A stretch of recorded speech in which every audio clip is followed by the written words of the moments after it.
చూస్ country delight, live better. ఇప్పుడే country delight app ని download చేసుకోండి. ఎమ్మెల్సీ కల్వకుంట్ల కవితను పార్టీ నుంచి సస్పెండ్ చేస్తూ బీఆర్ఎస్ నిర్ణయం తీసుకుంది. లేఖ కూడా విడుదల చేసింది. దీనికి సంబంధించి మరింత సమాచారం ప్రస్తుతం మనతో పాటు లైవ్ కాల్లో అందుబాటులో ఉన్నటువంటి సీనియర్ జర్నలిస్ట్ అలాగే ప్రముఖ పొలిటికల్ అనలిస్ట్ శ్రీనివాసరెడ్డి గారిని అడిగి తెలుసుకుందాం. సార్ నమస్తే అండి. నమస్తే సార్, గత కొన్ని రోజులుగా చూస్తూనే ఉన్నాము, చాలా కార్యక్రమాల్లో చాలా విషయాల్లో కవిత గారు పార్టీని అలాగే పార్టీ నేతలను వ్యతిరేకిస్తూ వస్తూ ఉన్నారు. నిన్న రీసెంట్గా మాట్లాడిన దాంట్లో కూడా కాళేశ్వరంకి సంబంధించినటువంటి ఏదైతే అవినీతి జరిగిందని అంటున్నారో అందులో సంతోష్ గారు అలాగే హరీష్ రావు గారిదే ఉంది. ఒకవేళ చంద్రశేఖర్ గారిని అంటే కేసీఆర్ గారిని కనుక ఇరికిస్తే వాళ్ళ వల్లనే జరిగినట్లు అన్నట్టు మాట్లాడారు ఆవిడ. సో ఈ రోజు ఫైనల్గా ఎప్పటి నుంచో అనుకుంటున్నదే ఆమెను సస్పెండ్ చేస్తారేమోనని ఈ రోజు ఇప్పుడు ఫైనల్గా సస్పెండ్ చేశారు. కేవలం కావాలని చేసిందా, లేకపోతే దీని వెనక కుట్ర ఉంది, కాంగ్రెస్ నేతలే ఉన్నారని కొంతమంది అంటున్నారు. లేదు బీజేపీ నేతలుండి ఆమెను సస్పెండ్ అయ్యేలా చేశారని కొంతమంది అంటున్నారు. ఆమె త్వరలో బీజేపీలో చేరుతుందని, లేదు కాంగ్రెస్లో చేరుతుందని, అలా ఏం లేదు కొత్త పార్టీ పెడుతుందని అంటా ఉన్నారు. మీరు చెప్పండి. రాజకీయాల్లో కుటుంబాన్ని ఇన్వాల్వ్ చేయడమే కేసీఆర్ చేసిన మొదటి పెద్ద మిస్టేక్. దెన్ నెక్స్ట్ ఇటువంటి స్పెక్యులేషన్స్ రావడం, బీజేపీలో చేరుతుందా కాంగ్రెస్ లో చేరుతుందా అనేది సహజంగా జరిగే పని. గతంలో ఒకసారి ఎంపీగా పనిచేసింది, ఎప్పుడు ఎమ్మెల్సీగా కొనసాగుతున్న పరిస్థితి. ఆమె లిక్కర్ కేసులో కొంతకాలం ఢిల్లీ జైల్లో ఉండొచ్చినటువంటి పరిస్థితి. ఇవన్నీ ఒక రకంగా చెప్పాలంటే ఇవన్నీ చూసినప్పుడు కానీ మనకి ఈ విషయాలు అర్థం కావు. సరే, ఇప్పుడు ఆమె అంత సీరియస్ గా పొలిటికల్ గా ఆమె ఎందుకు మాట్లాడుతుంది అంటే కొంత బ్యాక్గ్రౌండ్ నేపథ్యం అర్థం చేసుకుంటే గానీ ఈ విషయం కొంచెం లోతుగా అర్థం కాదు. ఇక్కడ ఏం జరిగింది, లిక్కర్ కేసులో ఆమె 3 times విచారణకు పోయింది, 4th time అరెస్ట్ అయింది.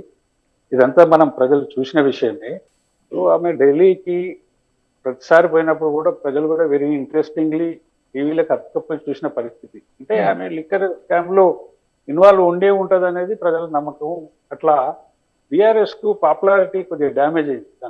లిక్కర్ స్కామ్ తోటి బీఆర్ఎస్ పాపులారిటీ డ్యామేజ్ అయిన విషయం వాళ్ళకు ఉంది. ఎందుకంటే దాని తర్వాత వాళ్ళు ఓడిపోయిన పరిస్థితి తెలుసు ప్రజల్లో.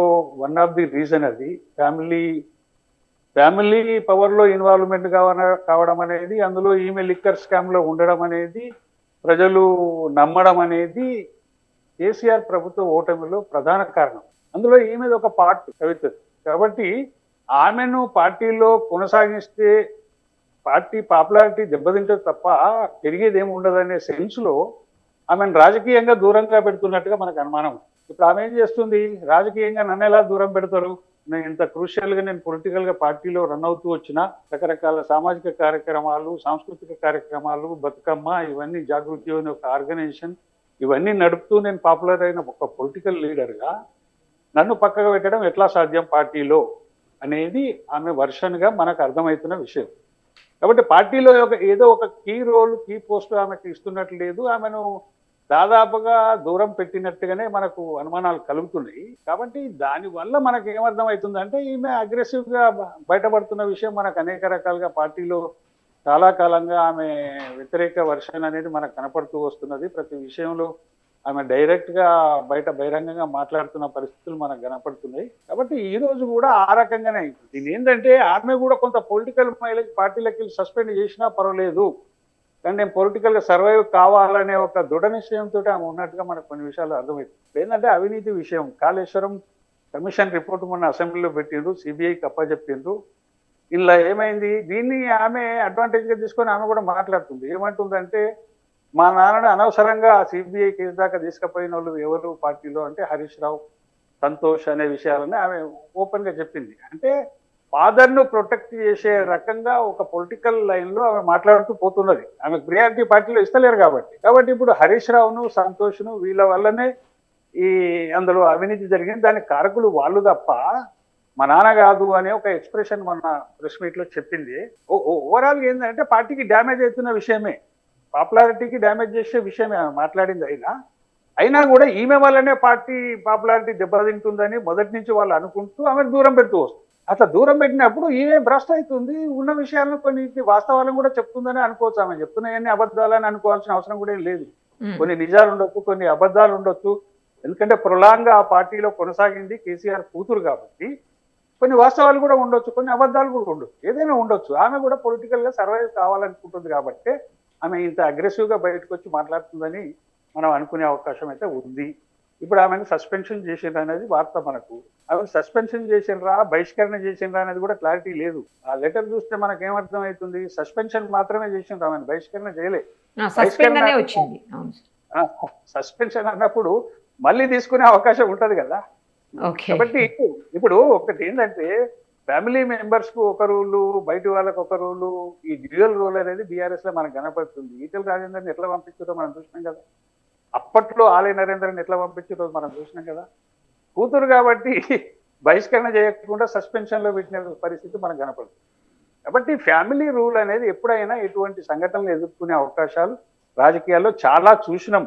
తమిళనాడులో చూసినాం, మన దగ్గర చూసినాం, ఎన్టీఆర్ ఫ్యామిలీలో చూసినాం, మిగతా దేశంలో ఉన్న ప్రాంతీయ పార్టీల్లో అనేక పార్టీల్లో చూసినాం. మోస్ట్లీ ఇండియాలో ఉన్న రీజనల్ పార్టీలలో ఉండే ఇదొక స్థితి మనం అన్ని పార్టీల్లో చూస్తున్నాం. అది బీఆర్ఎస్ లో ఈ రోజు చూస్తున్నాం. కాకపోతే ఇబ్బంది ఏంటంటే కేసీఆర్ గారు కూడా పొరపాటు ఏం చేసేదంటే ఒక లెజెండర్ గా తెలంగాణ పాలిటిక్స్ లో తెలంగాణ తేవడంలో అతని పాత్ర అదంతా దానికి తగ్గట్టుగా 10 సంవత్సరాల పరిపాలన జరగకపోవడం, ఫ్యామిలీ మెంబర్లు పవర్ లో ఇన్వాల్వ్ కావడం, ఇవన్నీ నెగటివ్ పాయింట్లుగా తయారయ్యే ఆఫ్టర్ 10 years ప్రజలు టీఆర్ఎస్ ను కేసీఆర్ ను గద్దె దించక తప్పని పరిస్థితులు స్వయంకృతం అని చెప్పాలి. టీఆర్ఎస్ది కానీ కేసీఆర్ది కానీ స్వయంకృతం అనే చెప్పాలి. ఇవాళ కవిత వచ్చి ఆ రకంగా ఎందుకు మాట్లాడుతుందంటే ఆమెను పొలిటికల్ గా నువ్వు పవర్ లో ఇన్వాల్వ్ చేసినావు, ఒక ఎంపీ చేసినావు, ఒకసారి ఎమ్మెల్యే చేసినావు, ఎమ్మెల్సీ చేసినావు, ఆమె ఎందుకు కోరుకుంటుందండి? రాజకీయాల్లోకి ఒకసారి ఎంటర్ అయిన తర్వాత, ఒకసారి కాలు పెట్టిన తర్వాత తిరిగి వెనక్కి రారు. కావాలంటే ఎంత దూరమైనా పోతుంది. దానికి సాక్ష్యం ఇవాళ కవిత. పొరపాటు ఎవరిదండి? స్వయంకృతం కేసీఆర్ కాకపోతే ఇంకెవరిది? అవినీతి విషయం అనేది డెఫినెట్లీ కాళేశ్వరం మీద అనేక అనుమానాలు ప్రజలకు చాలా కాలం నుంచి ఉన్న ఎక్స్పర్ట్స్ చెప్తున్నారు, చాలా మంది చెప్తూ వచ్చారు. చివరికి వస్తే 2023 అసెంబ్లీ ఎలక్షన్స్ ముందు ఆ పిల్లలు కూడా కుంగిపోయిన పరిస్థితి ప్రజలు చూసారు, నమ్మిండ్రు. Definitely there is some corruption అనేది ప్రజల అనుమానం వచ్చింది. కాబట్టి కాంగ్రెస్ పార్టీ కూడా ఎలక్షన్ లో ఏం చేసింది, మేనిఫెస్టోలో పెట్టింది, కాళేశ్వరం మీద ఎంక్వైరీ చేస్తాం, మేము అవినీతిని కక్కిస్తాం, ఆ డబ్బులతోటే సంక్షేమ పథకాలు నడుపుతామని ఒక గొప్ప వాగ్దానాలు కాంగ్రెస్ పార్టీ కూడా చేసింది. సరే, ఏదో ఒకటి ఫార్మల్గా చేసిండ్రు, ఆ రిపోర్ట్ వచ్చింది, బయట పెట్టిండ్రు. మరి ఆ ప్రభుత్వం కూడా బీజేపీ డిమాండ్ చేస్తుంది కాబట్టి మేము సిబిఐకి ఇస్తున్నామని చెప్తుంది. ఎందుకు రాష్ట్ర ప్రభుత్వం చేయకూడదండి? దర్యాప్తు చేయొద్దని చెప్పింది. దర్యాప్తులో శిక్షించవచ్చు అని ఘోష్ కమిషన్ రిపోర్ట్ లో ఉంది. ఆయన ఎవరెవరిని శిక్షించాలని కూడా చెప్పిండు. అది తన బాధ్యతగా తీసుకోకుండా కేంద్రం మీదకి నెట్టేసింది. ఇప్పుడు ఏంటంటే తెలంగాణలో ఉన్న 3 పార్టీలు, కాంగ్రెస్, బీజేపీ, బీఆర్ఎస్, ఈ 3 కూడా ఒక రాజకీయ చదరంగా మారుతున్నాయండి ఒక రకంగా. అందులో ఇవి ఒక పావుగా కూడా మారి ఉంటే ఉండొచ్చు, మేబీ చెప్పలేము. కవిత కూడా 1 of the పావుగా మారి ఉండొచ్చు. అటువంటి రాజకీయాలు నడుస్తున్నాయి. దాన్ని ఎవరు మనం అంతుపట్టలేము. ఇంతకుముందుకు మనం కొందరు అనుకుంటారు కాంగ్రెస్ లో పోతుందా, బీజేపీలోకి పోతుందా అంటే పోవచ్చు, పోకపోవచ్చు, లేదంటే స్వయంగా ఆమెనే పార్టీ పెట్టుకోవచ్చు. ఒక లెజెండ్ డాటర్ గా నేను ఒక కాన్స్టిట్యున్సీలో ఎంపీగా పనిచేసింది, ఎమ్మెల్సీగా పనిచేసింది, నేనెందుకు పొలిటికల్ గా రన్ కాకూడదు అని అనుకున్నప్పుడు ఆమెకు ఆప్షన్స్ బోలెడు ఉన్నాయి, చేయొచ్చు, ఏదైనా చేయొచ్చు. కానీ ఓవరాల్గా ఏంటంటే బీఆర్ఎస్ ప్రభుత్వం 10 సంవత్సరాల్లో జరిగింది, అవినీతి భయంకరంగా జరిగిందనే నమ్మకం మాత్రం ప్రజల్లో పెరిగిందండి. కాంగ్రెస్ ప్రభుత్వం ఇప్పుడు వచ్చింది ఏం చేస్తుంది, అది బాగా చేస్తుందా, బాగా చేస్తలేదా అనేది పక్కకు పెడితే తెలంగాణ తెచ్చిన పార్టీగా ఆ గౌరవాన్ని, ఆ ప్రతిష్టను బీఆర్ఎస్ పార్టీ కానీ కేసీఆర్ కానీ కాపాడుకోలేకపోయిందనేది వాస్తవం. దానికి ఆల్టర్నేట్ గా కాంగ్రెస్ వచ్చింది తప్ప కాంగ్రెస్ ను ప్రజలు గెలిపించేది కాదు. రేపు కాంగ్రెస్ బాగు పని చేయకపోతే మళ్ళీ కేసీఆర్ని గెలిపియరా, లేదా 3వ ఆప్షన్ గా బీజేపీని గెలిపిస్తారా? అది ఆ చదరంగంలోనే ఇవన్నీ జరుగుతున్నాయని నాకు అనిపిస్తుంది. ఇప్పటికే కొత్త పార్టీ పెడతారంటారా, లేకపోతే వేరే పార్టీలు ఏదన్నా చేరే అవకాశం ఉందంటారా? ఆమె ఇంటర్నల్ స్ట్రాటజీ ఎవరికి అర్థం కాని. ఎందుకంటే ఇప్పుడు ఆమె అరెస్ట్ అయ్యి బయటకు వచ్చిన తర్వాత నుంచే ఆమె అగ్రెసివ్ గా మాట్లాడుతున్న పరిస్థితి మనం చూస్తున్నాం. వీళ్ళు ఏం చేస్తున్నారంటే కేసీఆర్ కొడుకైనా కేసీఆర్ అయినా పార్టీని కొడుకు అప్పచెప్పాలనే నిర్ణయం మాత్రం అన్అఫిషియల్ గా ఇప్పటికే మనకు అందరికీ అర్థమైపోతున్న విషయం.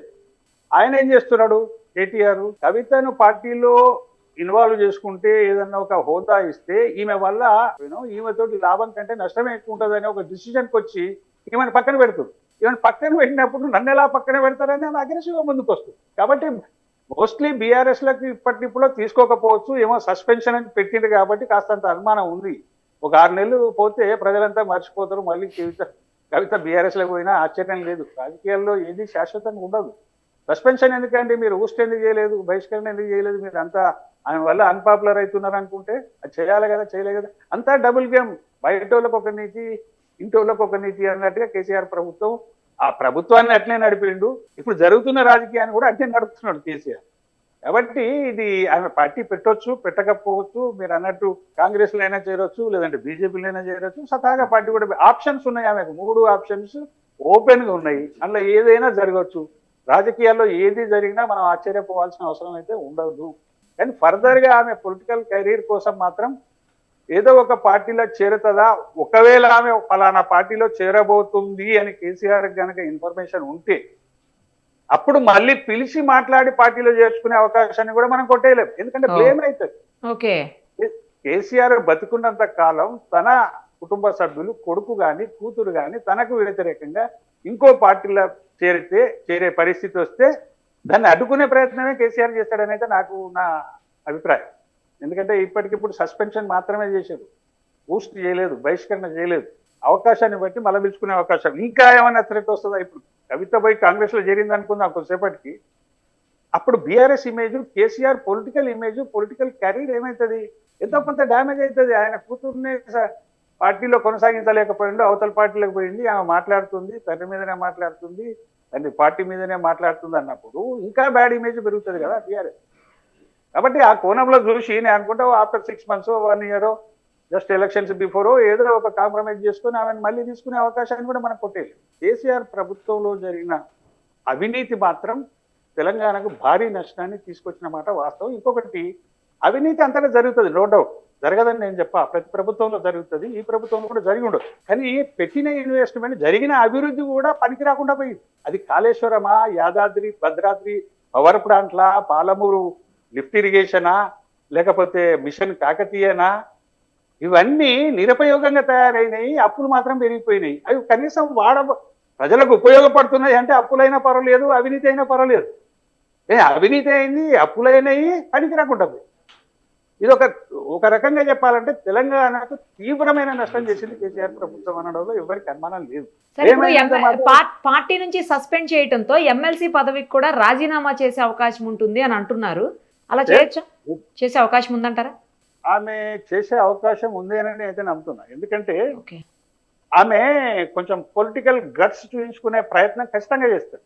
ఏదో ఒక డేర్నెస్ చేయాలి కదా, పొలిటికల్ గా నీకు డేర్నెస్ చేస్తేనే ఏదో ఒక డైనమిజం అనేది వస్తుంది. జస్ట్ ఇంకో 2 years 1.5 years ఆమె పీరియడ్ ఉండొచ్చు, పెద్ద సమస్య కాదు. ఆమె రాజీనామా చేస్తుంది, ఏ పార్టీలను చేరుతుందా, ఒక ఇమేజ్ క్రియేషన్ మాత్రం ఆమె చేసుకునే ప్రయత్నంలో ఉన్నదనడంలో ఎవరికి అనుమానం లేదు. Right sir, let us see ఏం జరుగుతుంది అనేది. Thank you so much.